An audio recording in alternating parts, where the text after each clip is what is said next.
ডোমেস্টিকে তো এর থেকে আরো বাজে হতো আগে। তো আমরা তো ভালো অবস্থায় ছিলাম সবসময়। এটা বোঝা যায় যে এই মানে ডিপিএল এ আমার মনে হয় এক দুইজন ছাড়া আজকে কোনো ব্যাটসম্যান এখানে খুব ভালোভাবে খেলতে পারেনি। ভুল করতেই পারে, মানুষ মাত্রই ভুল, আমরাও করব। ইগো একটা কাজ করে প্লেয়ারদের ভিতরে। লম্বা সময় পরে আসলে মানে মোহামেডান সিরিজ পেতে আবাহনীকে হারাতে পেরেছে। মানে অনেকটা এরকম বিষয় যে আবাহনীর হৃদয় মোহামেডানকে হারিয়ে দিল, এটা বলতে পারি কিনা। না, আবহাওয়া তো আমিও লাস্ট ইয়ার খেলেছি বা আবহাওয়ার ওই মানে গ্রুপেই ছিলাম, শাহিনপুকুরেও খেলেছি। তারপরও দিন শেষে আমাদের মানে প্রফেশনাল প্লেয়ার যখন যেদিকে যাব, তখন তো সেই টিমের জন্য বেস্টটাই দিতে হবে। তো ওভারঅল সবাই চেয়েছি যে আজকের ম্যাচটা জেতার জন্য। আলহামদুলিল্লাহ সাকসেস হয়েছে। কতটা টাফ ছিল আজকের ম্যাচটা আসলে, কারণ আমরা যদি শক্তির বিচারে দেখি আবাহনী অনেকখানি এগিয়ে ছিল, এর মাঝে আবার আপনাদের তামিম ইকবাল ছিল না, মুশফিক ভাই খেলবে কি খেলবে না এরকম একটা ব্যাপারও ছিল। তো ওই জায়গা থেকে কতটুকু টাফ ছিল? আহ, অবশ্যই বড় একটা ম্যাচ ছিল আজকে। আবহানী মোহামেডান সবসময় একটা এক্সাইটিং ম্যাচ হয়। বরাবরই আমরা শুনে আসছি ছোট থেকে যে এই ম্যাচগুলো অনেক মানে খুব কম্পিটিটিভ ক্রিকেট হয়। তো যেটা আমরা যেটা ফিল করেছি যে আমাদের দিকটায় ফোকাস করেছি এবং ক্রেডিট দিতে হয় আমাদের ইমনকে। ওই যেভাবে খেলাটা শুরু করেছে, অনেক ভালো ব্যাটিং করেছে। বড় একটা ম্যাচ দেখে মনে হয়নি যে আমরা সবসময় ডমিনেটিং একটা পজিশনে ছিলাম ওর ব্যাটিংটা নিয়ে। তারপর উইকেটটা তো ইজি ছিল না। আমার মনে হয় এক দুইজন ছাড়া আজকে কোনো ব্যাটসম্যান এখানে খুব ভালোভাবে খেলতে পারেনি। তো একটু ট্রিকি উইকেট ছিল, যেটা নর্মালি মিরপুরে যেটা হয়ে থাকে। তো আমাদের সবসময় কনফিডেন্স ছিল যে 250 রান এই উইকেটের জন্য ইনফ। তামিম ইকবাল যে এসেছিলেন, মানে আপনাদের নিয়মিত যিনি ক্যাপ্টেন ছিলেন, আপনি এখন ক্যাপ্টেন্সি করছেন, এই খবরটা কি আপনারা মাঠ থেকে পেয়েছিলেন কিনা?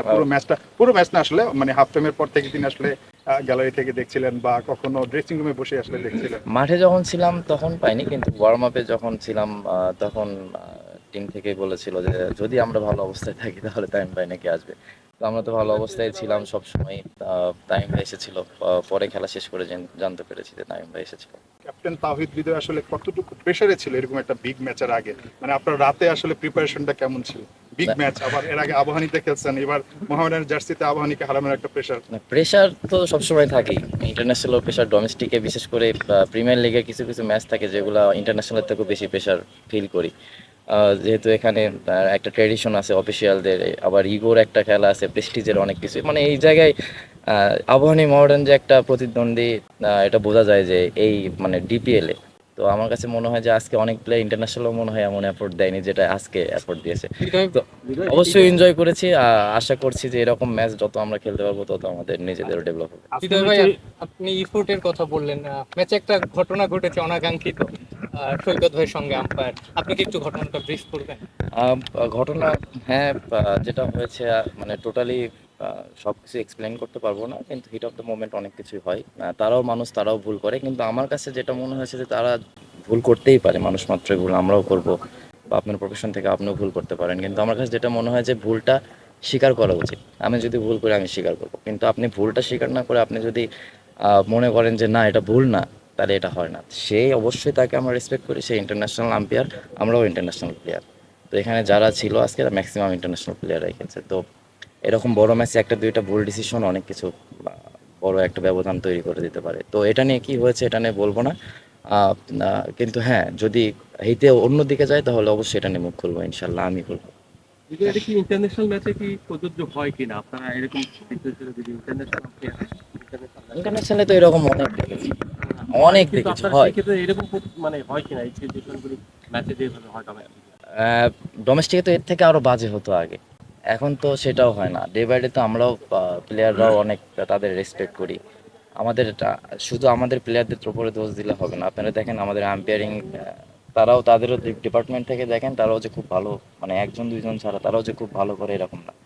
তো যখন এই মানে জাস্টিফাই করবেন তখন আমার মনে হয় যে দুই সাইড থেকেই দেখা উচিত, আমার কাছে যেটা মনে হয়। আচ্ছা, বিজয় ম্যাচ নিয়ে কথা বলে আজকে যে সেঞ্চুরি করলো ইমন, ওটাকে আপনি কিভাবে বিশ্লেষণ করবেন? এটা তো বলেছি আগে যে অবশ্যই এটা যেভাবে খেলেছে এটা এক্সেপশনাল একটা ইনিংসই বলা চলে। কারণ শুরু থেকে মিরপুরে সকালে ব্যাটিং করাটা এত ইজি নয়। শুরু থেকে শেষ পর্যন্ত যেভাবে ব্যাটিং করেছে আমি মনে করি যে ফুল ডমিনেট করে ব্যাটিং করেছে। ওর কাছে মনে হয়নি যে একপাশে নাহিদ রানা বোলিং করেছে, ওদের বোলিং এটা খুব ভালো ছিল। তো আমার কাছে যেটা মনে হয়েছে ওই যেভাবে ব্যাটিং করেছে মানে অনেকের তুলনায় আজকে ওই সেরাটা ব্যাটিং করেছে। হৃদয়, আবাহনী মোহামেডানের যে ফিল্ডটা একসময় আপনারা মানে শুনে এসেছেন যে গ্যালারি ভরা থাকতো, দর্শকরা যে পরিমাণ খেলাধুলা করতো সেগুলো তো নাই, কিন্তু আপনারা যে টিম ম্যানেজমেন্টের কাছ থেকে প্রেশারের কথা বললেন, ম্যানেজমেন্টের একটা প্রেশার থাকে, ইগো ভিত্তিক জায়গা থাকে, আসলে কি এখন সেই সিচুয়েশনটা আছে না? টিম ম্যানেজমেন্টের ওই রকম প্রেশার আমরা মানে পাই না। এটা আসলে ইগো একটা কাজ করে প্লেয়ারদের ভিতরে, এবং সবসময় চ্যাম্পিয়ন টিমরা তো ফাইট দিবে, অবশ্যই তারা বড় টিম, আমরাও বড় টিম, আমরাও চাইবো, আপনার প্রফেশন থেকে আপনিও চাইবেন যে ভালো কিছু করার জন্য। তো আমরাও চেয়েছি যে ম্যাচটা যেভাবে হোক আমরা জিততে চাই, জেতার জন্য যে হাঙ্গারনেসটা সবার ভিতরে ছিল এবং ওইভাবে এক্সিকিউশন করেছি। থ্যাংক ইউ ভাই, বেস্ট অফ লাক। মারুফ